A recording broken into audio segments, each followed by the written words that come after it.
As I thought a lot like about how to do today, and first I want to start with gratitude um, to be a part of the ministry training and to hear such beautiful faith leaders throughout our country and their journeys and the things that they know. And it's just been such a great time of learning for me.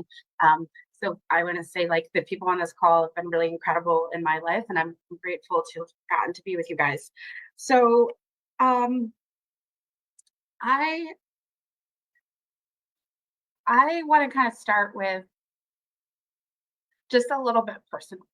Um, I think a little bit about my life a couple years ago and how completely different it is. I was very isolated, and I think a lot of us are. A lot of us are very isolated, um, and I think in those moments for me, um, the very like deep and dark, lonely moments, um, I also should say this that I'm relatively new to faith in general, and also absolutely new to movement.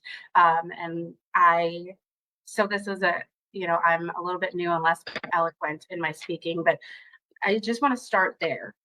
That in that space of complete loneliness and isolation and not knowing what the world around me would do and what I was supposed to do, um, and facing some really personal hard moments in my life, um, I got to be introduced to what it means to have a higher power. And then I know very clearly when I learned and met God and how God put his hand out for me and said, just trust me.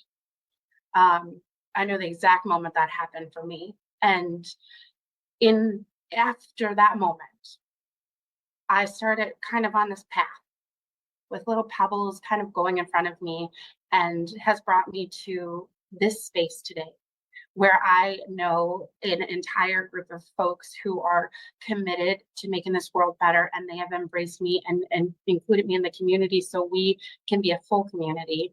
And um, I just first think how grateful I am that that's been my experience. Um, and so as I think a little bit more about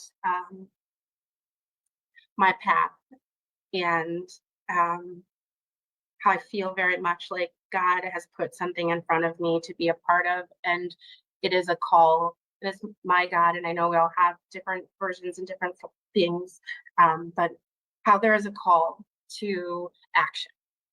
There's a call to fight for justice, and there is a call to make this world better for our neighbors, and there's a call to being humble. Um, and I feel really grateful to be here today.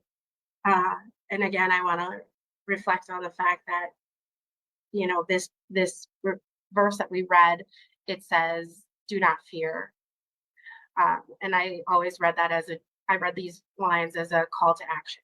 So in my path, a couple months ago, which everybody's aware on this call, I'm sure, about Grants Pass and the overturning of fundamental rights of people to be protected from cruel and unusual punishment.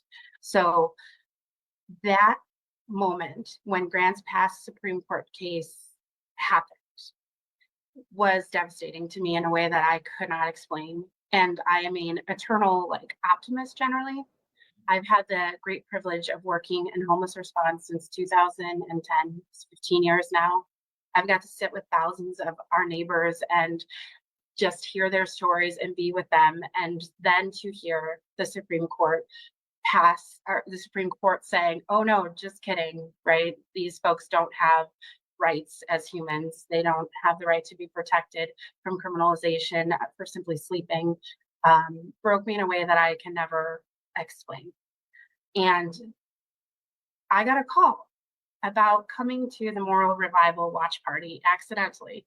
I was invited to a different region of my state and got to go to a local one. And so that call is not so accidental as I've learned. Um, I was put in this path, and I'm eternally grateful to it. I got to join the Poor People's Campaign of Illinois and meet some of the best people in the world as we come together. And this is about this whole passage.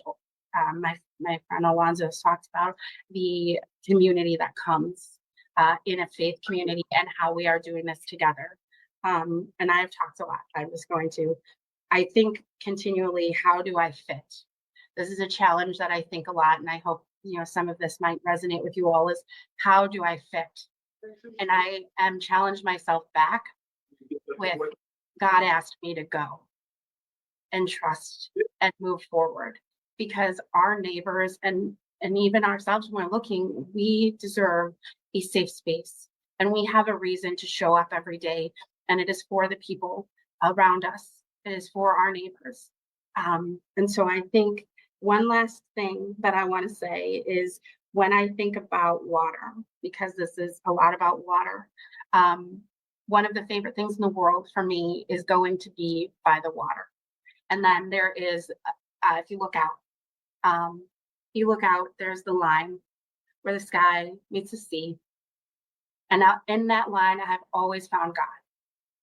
I have always known that is always going to be there, that safe space of God when the waters are going like this, the waves are going, in the still moments, in all moments, that line exists. And I think this is the time for us to pay attention to that line and move forward together. So thank you for this, and thank you for letting me speak.